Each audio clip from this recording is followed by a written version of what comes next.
This is the guide to setting up a floating static route for Scenario 4. Alright, so starting off, what is a floating static route? Floating static route is used as a backup route in case the main route goes down. For example, I would configure a floating static route on router 1 to go through router 3 to get to this 11 dot network over here in case this link right here were to go down. So, to start off, to show you how to do this, I'm going to go into router 1. So I have the command already in here for the static route, so it's IP route 11.0.0.255.255.255.0, so that's this network over here, but I have the next hop being this router right here's interface.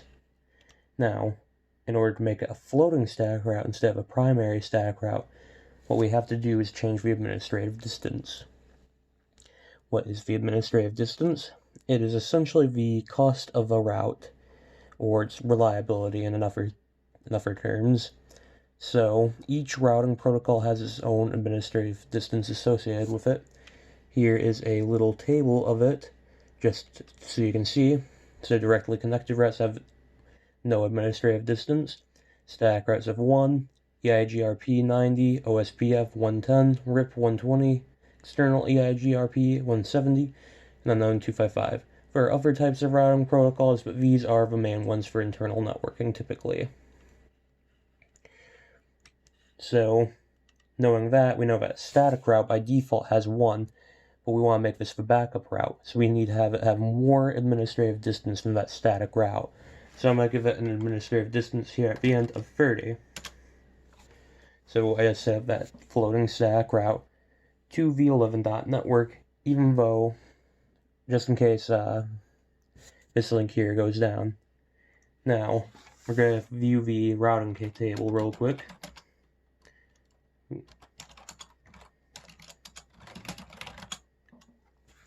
So we can see we have this static route here from to the 11 dot network via the 13 network, which is how this router here gets to this network, and typically this is the primary link.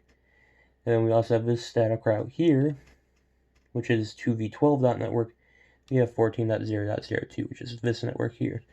But, and I'll even do a little more, there is no link, no static link that we can see, even though we just entered it. There is no link to that backup floating route. However, if I were to delete this route now, and then go back into this router,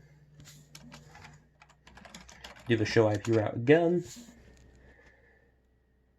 suddenly we'll have a static route to the 12 dot, or no, wrong network. We'll have a static link to the 11.0.0 network via 14.0.0.2.